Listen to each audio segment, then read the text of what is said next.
तो case study start होने से पहले एक छोटा सा एडवाइस देता हूँ, ले लो। अगर आप किसी रिलेशनशिप में हो या आ चुके हो या फिर आना चाहते हो, देन मेक श्योर कि उसका बैकग्राउंड क्या है। एटलीस्ट तुम्हें उसके फैमिली, उसके फ्रेंड्स या फिर उसके पास्ट के बारे में पता होना ही चाहिए कि वो इंसान कैसा है, वो कैसे लोगों के साथ रहता है, कैसे उसके फैमिलीज हैं एंड वो एक्चुअल में करता क्या है। एंड फिर नो मैटर कि वो कितना ही ज्यादा अच्छा इंसान क्यों ना हो, क्योंकि जरूरी नहीं है कि वो इंसान जैसा दिखाता हो, प्रिटेंड करता हो, वो वैसा ही हो। एंड अगर आप किसी इंसान को ऑनलाइन वगैरह मिले हो या फिर किसी डेटिंग ऐप पे मिले हो, देन मेक श्योर कंपलसरी कि वो इंसान एक्चुअल में है क्या, क्योंकि ऑलरेडी ऐसे केसेस हो चुके हैं हमारे पास्ट में। तो अब ज़्यादा टाइम वेस्ट ना करते हुए हम केस स्टडी के ऊपर बात करते हैं। तो आज का केस स्टडी है फ्रॉम नावी मुंबई।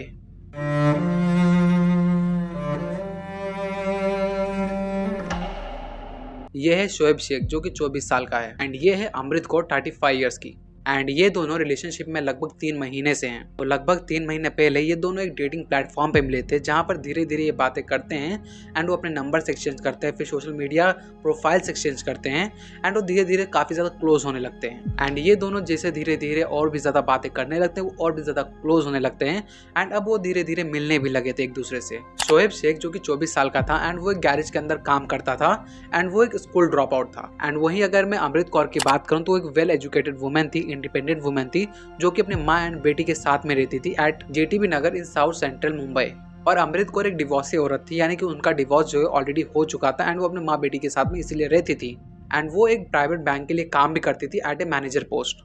तो 8 जनवरी को जब अमृत कौर का बर्थडे होता है तो शोएब जो है उसका बर्थडे सेलिब्रेट करने के लिए एक लॉज में उसको बुलाता है to celebrate his birthday in टर्बी नावी मुंबई। ऐसा भी नहीं था कि वो दोनों पहली बार मिल रहे थे, वो ऑलरेडी बहुत बार मिल चुके थे एंड फिजिकल भी हो चुके थे। तो शोएब के पास अभी ये ट्रस्ट था that she is safe in her hands. तो फिर अमृत कौर जब उस लॉज में आ जाती है तो उसके थोड़ी देर बाद में शोएब जो है केक वगैरह लेके आता है to celebrate the birthday. And इसके बाद में वो लोग रूम में जाते हैं एंड उसका बर्थडे जो है सेलिब्रेट करते हैं एंड पार्टी वगैरह करते हैं एंड खूब अच्छे से बात भी करते हैं एंड रहते भी हैं। अच्छा, वन थिंग जो मैंने अभी तक तुमको नहीं बताया है कि शोएब ऑलरेडी जो है 2-3 हफ्तों से अमृत कौर के ऊपर शक कर रहा था that she is having relationship with the other mens and Shoaib इस चीज को लेकर काफी ज्यादा परेशान भी था। फिर उसी दिन वो लोग जब बर्थडे वगैरह सेलिब्रेट कर लेते हैं तो उसके बाद में शोएब जो है एक कन्वर्सेशन स्टार्ट करता है एंड एलिगेशंस लगाता है अमृत कौर के ऊपर कि तुम दूसरों के साथ में रहती हो, दूसरों के साथ में ऐसा कुछ करती हो, जहाँ पर वो ये सारी चीज़ों के ऊपर मना कर देती है। एंड ये कन्वर्सेशन धीरे धीरे इतना ज़्यादा बढ़ने लगा कि वो दोनों ने लड़ाई करना स्टार्ट कर दिया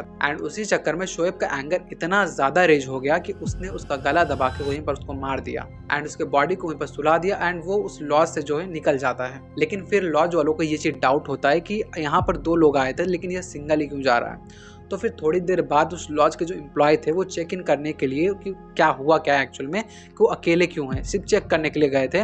तो वहाँ पर वो पाते हैं कि वो ऑलरेडी डेड पड़ी हुई है बेड के ऊपर। तो फिर उसके बाद में वो अपने नियरेस्ट पुलिस स्टेशन में ये चीज़ रिपोर्ट करते हैं, नाकिसाका पुलिस स्टेशन में, कि उनके लॉज में ऐसा ऐसा कुछ हुआ है, जहाँ पर पुलिस वाले आके ये सारी चीज़ें चेक करते हैं।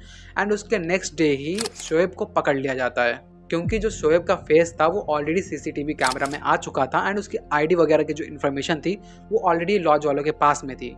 और जब शोएब से ये सारी चीज़ें पूछी गई कि उसने एक्चुअल में ये सारी चीज़ें क्यों किया और कैसे किया, तो उसने सारा चीज़ कन्फेस किया कि मैंने क्यों और कैसे किया और किस लिए किया। एंड पर नाउ शोएब के ऊपर एक केस रजिस्टर हुआ है against murder under Indian penal code 302 के तहत। तो अब मैं अपना ओपिनियन भी इस केस के ऊपर दे ही देता हूँ कि एक्चुअली मेरा ओपिनियन क्या है इस केस को लेकर। तो मेरा ओपिनियन इस केस को लेकर ये है कि ये केस में गलती दोनों की बराबर थी एंड मुझे लगता है कि इस केस में गलती जो अमृत कौर की कुछ ज्यादा ही थी। वो इसलिए क्योंकि वो एक वेल एजुकेटेड वुमेन थी, इंडिपेंडेंट वुमेन थी और वो अच्छे लोगों के साथ में रहती थी।